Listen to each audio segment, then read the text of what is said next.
দেখুন, আজকের ভিডিওতে আমি অপারেশনাল অ্যামপ্লিফায়ারে খুবই গুরুত্বপূর্ণ একটি টপিক অর্থাৎ কম্পারেটর সম্পর্কে আলোচনা করব এবং নোটেড পয়েন্ট সরকারি যে কোনো পরীক্ষার জন্য কম্পারেটর টপিকটি ইলেকট্রনিক্সে খুবই গুরুত্বপূর্ণ একটি টপিক। এখান থেকে কিন্তু কোশ্চেন হওয়ার সম্ভাবনা অনেক বেশি। যদি ইলেকট্রনিক্স থেকে কোশ্চেন করে, অপ অ্যাম্প থেকে কোশ্চেন করে, কম্পারেটর থেকেই নর্মালি বেশি দেয়।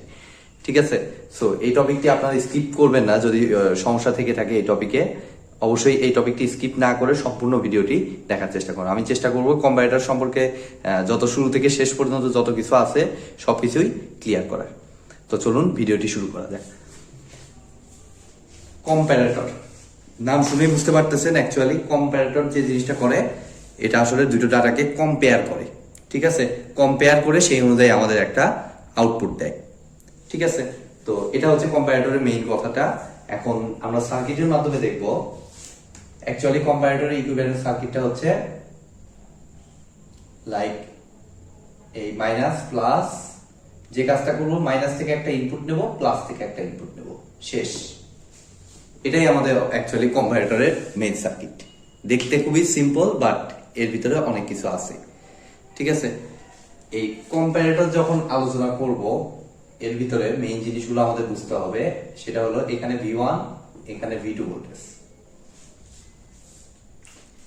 ইনপুট হিসেবে আমি V1 এবং V2 ভোল্টেজ ইউজ করলাম। ইনভার্টিং এ V1 ভোল্টেজ দিলাম আর নন ইনভার্টিং এ V2 ভোল্টেজ দিলাম। আর এই সাইডে আমি মেইনলি পাবো V আউটপুট। এখন দেখুন, এর আগে আমি যতগুলো অপ অ্যাম্পের সার্কিট আঁকিয়েছি সেগুলো সবগুলোতে আমি এগুলোতে রেজিস্টর, ক্যাপাসিটর, ডায়োড এক্সেট্রা অনেক কিছু ইউজ করেছি বিভিন্ন টাইপ অপারেশনাল অ্যামপ্লিফায়ারের ক্ষেত্রে, এবং প্রত্যেকটাতে একটা কমন জিনিস ছিল, সেটা হলো ফিডব্যাক। এবং আমাদের কিন্তু এই সার্কিটটিতে ফিডব্যাক অ্যাবসেন্ট, ফিডব্যাক নাই। ঠিক আছে, ফিডব্যাক না থাকলেই মেইনলি এটা কম্পারেটর হিসেবে কাজ করে। এটা হলো একটা চেনার উপায় কম্পারেটর। ঠিক আছে, এখন ফিডব্যাক আমরা কেন ইউজ করি সেটাও আমাদের জানতে হবে। ফিডব্যাক কেন আমরা ইউজ করতাম আর এখানে কেন ফিডব্যাক নাই, এগুলো আমাদের বুঝতে হবে। ঠিক আছে, তো তার আগে আমি যে কাজটা করব, এর আগের সার্কিটগুলোতে আমি কোথাও এই সাপ্লাই ভোল্টেজ কত সেটা আমরা কিন্তু ইউজ করি নাই। অপারেশনাল অ্যামপ্লিফায়ারে অ্যাকচুয়ালি যে আইসিটা, সেটার ভিতরে আমার ইনপুট পিন থাকে, আউটপুট পিন থাকে, দুটো ইনপুট পিন, একটা ইনভার্টিং ইনপুট পিন আর একটা নন ইনভার্টিং ইনপুট পিন। আর এই দুটোকে বলা হয় হচ্ছে পাওয়ার পিন বা বায়াসিং পিন। ঠিক আছে, বায়াসিং পিন দিয়ে আমরা যে কাজটা করি, বায়াসিং পিন অ্যাকচুয়ালি আগে যে কয়টি সার্কিট আঁকিয়েছি সবগুলোর মধ্যেই এই বায়াসিং পিনটা থাকে। এটা অ্যাকচুয়ালি যে কাজটা করে সেটা হলো যে আমাদের এই ইয়াটাকে অ্যাক্টিভ করে, রান রাখে। ঠিক আছে, এই আইসিটাকে, অপ অ্যাম্পের আইসিটাকে রান রাখে। ঠিক আছে, এটা আসলে সার্কিট সিম্পলিফাই করার জন্য আমরা এটা উল্লেখ করি না। আসলে সবগুলো সার্কিটে কিন্তু এই বায়াসিং পিনটা থাকে, অর্থাৎ এটা হলো অ্যাকচুয়ালি ব্যাটারি। ঠিক আছে, এদিক দিয়ে আমি ব্যাটারি একটা নির্দিষ্ট ফিক্স ডিসি ভোল্টেজ বা এসি ভোল্টেজ, ডিসি ভোল্টেজ আমরা এখানে দিয়ে আমি অপ অ্যাম্পটাকে অ্যাক্টিভ রাখি। অর্থাৎ অপ অ্যাম্পে পাওয়ারের জন্য যে ইয়েটা ইউজ করা হয় সেটাকে বলা হয় বায়াসিং। ঠিক আছে, তো বায়াসিং এর জন্য আমরা এটাকে নরমালি বলি একটা ফিক্স ভোল্টেজ, যেটা আমার ভি স্যাট বলি, স্যাচুরেশন, আর এটা মাইনাস ভি স্যাট। ঠিক আছে, এটা আমি উল্লেখ করলাম। এগুলো আগের সার্কিটেও কিন্তু আছে। ধরুন ফিক্স এটা প্লাস ভি স্যাট বলতে ভি এর ম্যাক্সিমাম ভ্যালু, যতটুকু এই অপ অ্যাম্পটা টলারেট করতে পারে। ধরলাম সেই ভোল্টেজটা 5 ভোল্ট, ধরলাম এই অপ অ্যাম্পটা 5 ভোল্ট টলারেট করতে পারে। তার মানে কি, এটা 5 ভোল্টের উপরে নিতে পারবে না। তার মানে 5 ভোল্ট সর্বোচ্চ, আর সর্বোচ্চ মানে আমরা বুঝি স্যাচুরেশন। সেই জন্য এটাকে আমরা প্লাস ভি স্যাট এবং মাইনাস ভি স্যাট দ্বারা প্রকাশ করছি। এখন অ্যাকচুয়ালি এই অপারেশনাল অ্যামপ্লিফায়ারটা যে কাজটা করবে, অর্থাৎ কম্পারেটরটা যে কাজটা করবে, এই দুটো ইনপুটের মধ্যে কম্প্যারিজন করবে। কম্প্যারিজন বলতে কোনটার ভ্যালু বেশি। ঠিক আছে, যদি V1, ইফ আমি কন্ডিশনটা লিখতেছি, if V1 is greater than V2 হয়, তাহলে V আউটপুট যে কাজটা করবে, V output is equal to হবে এ ইন্টু V1 মাইনাস V2। ঠিক আছে, এটা হলো অ্যাকচুয়ালি ভি আউটপুটের ইকুয়েশন। আর যদি V2 গ্রেটার দেন V1 হয়,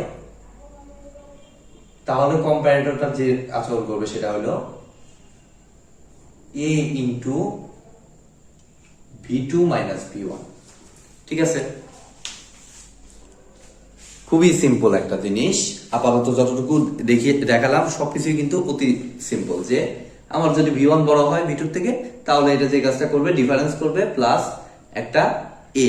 আচ্ছা, এটা সম্পর্কে আমি বলি নাই। এটা অ্যাকচুয়ালি বোঝায় হলো অ্যাম্পলিফিকেশন ফ্যাক্টর। অর্থাৎ এটা তো একটা আইসি, অপ অ্যাম্পের এটা একটা আইসি, এবং এটাকে বলা হয় অ্যাম্পলিফায়ার।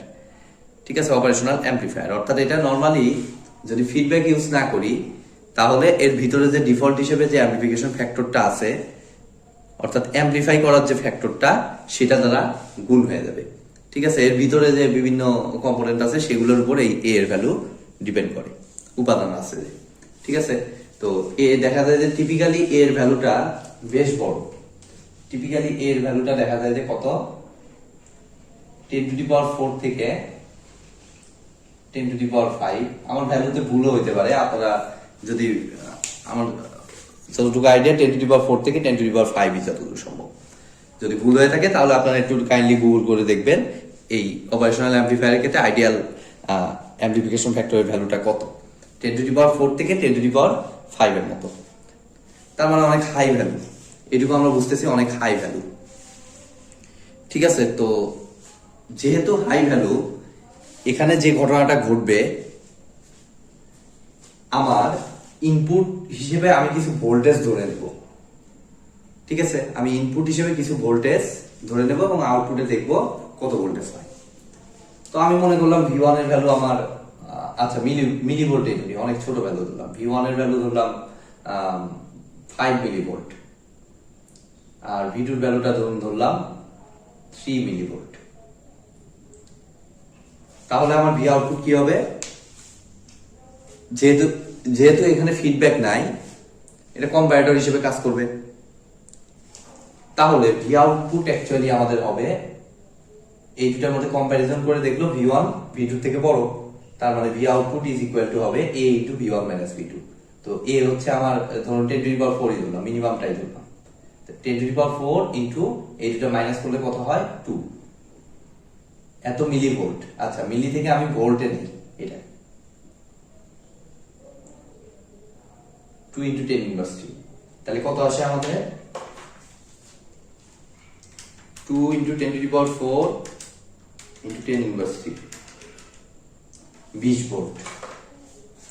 আচ্ছা, তার আগে আমি আরেকটা জিনিস দিতে ভুলে গেছি, সেটা হলো এটার ইয়াটা উল্লেখ করি না, আমাদের প্লাস ভি সেট সর্বোচ্চ কত ভোল্টেজ নিতে পারে সেটা আমরা কিন্তু উল্লেখ করি নাই। তো ভি সেটটা আমরা মনে করলাম, অবশ্যই কম্পারেটর ম্যাথ করার সময় ভি সেটটা দিয়ে দেওয়ার কথা। ধরুন আমরা 5 ভোল্ট ধরে নিলাম। তাইলে এখন যে ঘটনাটা ঘটবে, ভি আউটপুটটা 20 ভোল্ট আমরা দেখতে পাচ্ছি, আর আপনি সাপ্লাই হিসেবে দিয়ে রাখছেন 5 ভোল্ট। কোনোভাবে কি ভি আউটপুটের ভ্যালু আসলে আপনি সাপ্লাই হিসেবে যে ভোল্টেজ দিচ্ছেন, যেটা দিয়ে এটাকে অ্যাক্টিভ রাখছেন, তার থেকে বেশি হওয়া সম্ভব? এটা কি নর্মালি ইলেকট্রনিক্সে সম্ভব?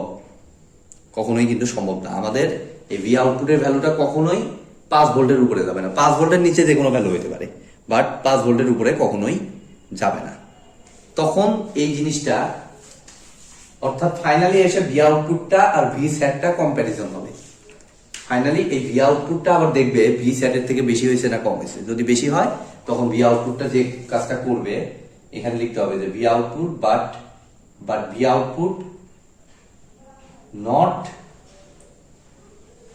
Greater than 5 volt. ঠিক আছে, ভি আউটপুট 5 ভোল্টও হতে পারে, বাট 5 ভোল্টের উপরে কিন্তু হতে পারবে না। বাট আমরা এখানে ক্লিয়ারলি দেখতে পাচ্ছি এখানে 20 ভোল্ট হয়ে গেছে। তাহলে যে কাজটা করবে, এই ভি আউটপুটটা 5 ভোল্ট পর্যন্ত উঠবে, উঠে এসে ফিক্স হয়ে যাবে। অর্থাৎ ভি আউটপুটটা মেইনলি এখানে আসবে হলো ভি সেট। ঠিক আছে, এখন ভি আউটপুটটা 20 ভোল্ট। এখন এই কোশ্চেনে যদি দেয়া থাকতো ভি সেটের মান 25 ভোল্ট, তখন কিন্তু আবার ভি আউটপুটটা আমার আসতো 20 ভোল্টই, কারণ ভি স্যাটের মান 25 ভোল্ট, 25 ভোল্ট সাপ্লাই থেকে কম আছে, সো ভি আউটপুটের মান 20 ভোল্ট হতে পারে। ঠিক আছে, আশা করি বিষয়টি আপনারা বুঝতে পেরেছেন আসলে এখানে কিভাবে এই ঘটনাটা ঘটে, অর্থাৎ এই জিনিসটি আসলে এই কম্পারেটরের মেইন জিনিস। এই কারণেই অনেকে এটাকে কমপ্লেক্স বলতে পারে, বাট জিনিসটা অতটা কঠিন না, একটু সিম্পলি চিন্তা করলেই হয়ে যাবে। তো এখন আসুন, আমি ফিডব্যাকের কথা বলতেছিলাম। আগের সার্কিটগুলোতে কেন এই ফিডব্যাক এগুলা ইউজ করতো, আগের সার্কিট যতগুলো করেছি। দেখুন, আগের সার্কিটগুলোতে কিন্তু আমার ইউজ করার প্রয়োজন পড়তো না, অ্যাম্প্লিফিকেশন ফ্যাক্টর ইউজ করার প্রয়োজন পড়তো না। এই অ্যাম্প্লিফিকেশন ফ্যাক্টরটা অপারেশনাল অ্যাম্প্লিফায়ারের জন্য একটা সমস্যা। এর কারণে আমার ভি আউটপুটের ভ্যালুটা অনেক হাই হয়ে যায়। আমি এখানে যদি 5 মিলিভোল্ট না ধরে 5 ভোল্ট ইনপুট দিতাম, তাহলে তো হয়ে যেত 5 × 10⁴ ভোল্ট। ঠিক আছে, তাহলে কিন্তু আমি সেরকম পাইতাম না, আমার ওই ভি স্যাট এই একই থাকতো, 5 ভোল্টই থাকতো। ঠিক আছে, তো এই কারণে আমরা যে কাজটা করি, আমরা ফিডব্যাক ব্যবহার করি। কেন অপারেশনাল অ্যাম্প্লিফায়ারে ফিডব্যাকটা ব্যবহার করি? এই ফিডব্যাকটা ব্যবহার করার মেইন উদ্দেশ্যটা হচ্ছে এই অ্যাম্প্লিফিকেশন ফ্যাক্টরের প্রভাবটা জিরো করা, নিউট্রালাইজ করা। ঠিক আছে, এই জন্য আমরা ফিডব্যাক ইউজ করতাম। ফিডব্যাক ইউজ করলে আমার ওই ফিডব্যাকটাই আমার অ্যাম্প্লিফিকেশন ফ্যাক্টর হিসেবে কাজ করত। ঠিক আছে, আর অ্যাম্প্লিফিকেশন ফ্যাক্টরটা টোটালি এই ভিতরকার, এই যে আমরা শুধুমাত্র এর আগে আলোচনা করছি এর বাইট সাইডে রেজিস্টর, তারপর ডায়োড এটসেট্রা নিয়ে, এর ভিতরে কি আছে তা কিন্তু আলোচনা করি নাই। ঠিক আছে, তো এই ভিতরের জিনিসটা, ভিতরের যে কম্পোনেন্ট গুলো আছে সেগুলোরই কম্বিনেশন ফর্ম হলো অ্যাম্প্লিফিকেশন ফ্যাক্টর এ। ঠিক আছে, তো আশা করি এতটুকু আপনারা বুঝতে পেরেছেন। এখন কম্পারেটর তো আলোচনা করেছি, একই সিস্টেমে আমরা কম্পারেটরের জন্য একটা বাড়তি কাজ করব, সেটা হলো কম্পারেটরের ক্ষেত্রে আমাদের ট্রান্সফার ক্যারেক্টারিস্টিক। ঠিক আছে, এটা খুব গুরুত্বপূর্ণ একটি জিনিস, ট্রান্সফার ক্যারেক্টারিস্টিক। তো ট্রান্সফার ক্যারেক্টারিস্টিক অ্যাকচুয়ালি যে জিনিস, যে কাজটা করে সেটা হলো ভি আউটপুট এবং ভি ইনপুটের মধ্যে একটি সম্পর্ক বিন্যাস করে, ট্রান্সফার ক্যারেক্টারিস্টিক।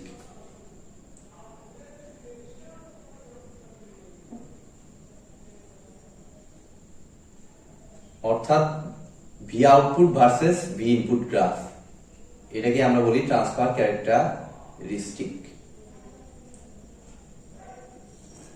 তো আমরা ধরুন এদিকে আমি ভি ইনপুট নিলাম, যে কাজটা করব, ইলেকট্রনিক্সের যত ট্রান্সফার ক্যারেক্টারিস্টিক আছে সব হলো V input versus V output curve, এটাই।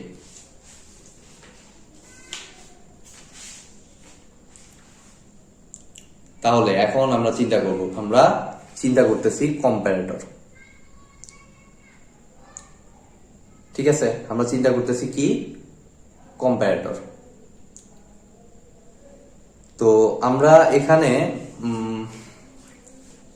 যে কাজটা করব, এখানে ভি ইনপুট হিসেবে, অ্যাকচুয়ালি কিন্তু ইনপুট হিসেবে এখানে আমরা দুইটা ইউজ করছি, আর কম্পারেটর যে কাজটা করে এই দুইটার যে ডিফারেন্স সেটার সাপেক্ষে অ্যাকচুয়ালি আউটপুটটাকে নির্ধারণ করে। তো আমরা যে কাজটা করতে পারি, এটাকে আমরা ভি আই না লিখে ভি ডিফারেন্স করলাম। ভি ডিফারেন্স দ্বারা কি বোঝাচ্ছে, আমাদের এই যে দুইটা ভোল্টেজ, এই দুইটা বিয়োগফল। আমার তো অবশ্যই ভি1 বড় নাকি ভি2 বড় তার উপর ডিপেন্ড করবে, তার উপর ডিপেন্ড করে আমাদের মেইনলি ডিসিশন নিতে হবে। তো সেই পার্থক্যটুকু হচ্ছে ভি ডিফারেন্স। ঠিক আছে, তো ভি ডিফারেন্স যদি দেখুন, ভি ডিফারেন্স যত বাড়তে থাকবে আমার ভি আউটপুট তত বাড়তে থাকবে। নরমালি আপনারা চিন্তা করুন, আমাদের ভি আউটপুট সমান অ্যাকচুয়ালি কি, আমরা যদি ওই কার্ভটা আমরা এখানে যদি দেখি, এ ইন্টু ভি1 মাইনাস ভি2,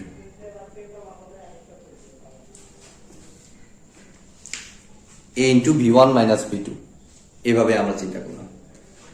অ্যাকচুয়ালি আমি তখন একটা ভুল করে ফেলেছিলাম। আচ্ছা, আমি সেই ভুলটা এখনই কারেকশন করে দিচ্ছি। আমি খেয়াল করি নাই, না খেয়াল করার কারণে এই ভুলটা হয়ে গেছিল। সেটা হলো ইফ ভি1 গ্রেটার দ্যান ভি2, সেই ক্ষেত্রে হচ্ছে আমাদের ভি আউটপুট ইকুয়াল টু হবে এ ইন্টু ভি1 মাইনাস ভি2।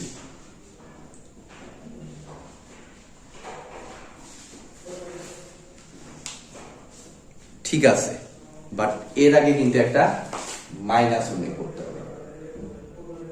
কেন মাইনাস উল্লেখ করতে হবে? কারণ V1টা আমার লাগানো আছে কিসে? মাইনাসের সাথে লাগানো আছে, অর্থাৎ এই ক্ষেত্রে আমাদের ভি আউটপুটটা কিন্তু হবে minus A into V1 minus V2। Even আমি যে প্রবলেমটা সলভ করলাম একটা ডাটা দিয়ে আমি যে দেখাইলাম, সেখানে অ্যাকচুয়ালি হবে মাইনাস বি সেট আমাদের অ্যান্সার। ঠিক আছে, কারণ এটা মাইনাসের সাথে কানেক্টেড। আর V2 গ্রেটার দেন V1 হলে আমাদের কোনো সমস্যা নেই, ওটা ইনভার্টিং প্রান্তের সাথে connected. So V output equal to হবে এ ইন্টু V2 মাইনাস V1। তো আমি ভুলটির জন্য আসলে আপনাদের কাছে ক্ষমা প্রার্থী, অনেক সময় ভুল হয়ে যায় হিসাবের মধ্যে। তো এখন দেখুন আমাদের ভি ডিফারেন্সটা হচ্ছে অ্যাকচুয়ালি এই যে এইটুকুর পার্থক্যটা, অর্থাৎ ভি আউটপুট দুইটাকে যদি একসাথে কমন করে নেই, ভি আউটপুট ইকুয়াল টু আমি বলতে পারি এ ইন্টু বিডি। এই V1 মাইনাস V2 বা V2 মাইনাস V1 কমন ভাবে আমি বললাম ভি ডিফারেন্স দুইটার। তো ভিডি যত বাড়বে, দেখুন এটা y equal to mx follow করতেছে, তো ভিডি যত বাড়বে আমাদের ভি আউটপুটের ভ্যালুও তত বাড়বে। ঠিক আছে, তো সেই কারণে আমাদের এরকম মূল বিন্দুগামী সরলরেখা কিন্তু কন্টিনিউয়াসলি বাড়তে থাকবে না। এটা যে আমার কোথায় যে ফিক্স হয়ে যাবে, আমার অবশ্যই এই ভি সেটে যায় একদম স্ট্রেট লাইন। ভি সেটে বাড়তে বাড়তে যখন দেখবে যে ভি আউটপুটের ভ্যালুটা আমার ভি সেটে পৌঁছে গেছে, তখন আমাদের এটা দিবে হলো ভি সেটে যায় ফিক্স হয়ে যাবে। এই যে দেখুন এদিকে ভিডি যতই বাড়ায় না কেন, এটা ভি সেট। একইভাবে ভিডির ভ্যালু যদি মাইনাস হয়, অর্থাৎ এই যে এইটা ইনভার্টিং এর সাথে যেটা যদি মাইনাস আসে, তাহলে আমার একই সিস্টেমে আমাদের y ইকুয়াল টু এই অনুযায়ী আমাদের এদিক দিয়ে এসে এই যে মাইনাস ভ্যালুর জন্য ভি আউটপুটও মাইনাস আসবে, তাহলে এটাও মাইনাস ভি সেটে যে কনস্ট্যান্ট হয়ে যাবে। তো আশা করি আপনারা কম্পারেটর রিলেটেড টপিকটি খুব ভালো মতো বুঝতে পেরেছেন। আজকের মতো ভিডিওটি এ পর্যন্তই। ভিডিওটি যদি ভালো লেগে থাকে অবশ্যই ভিডিওতে একটি লাইক দিবেন, বন্ধুদের সাথে বেশি বেশি শেয়ার করবেন, আর চ্যানেলে নতুন হয়ে থাকলে অবশ্যই চ্যানেলটি সাবস্ক্রাইব করবেন। ধন্যবাদ।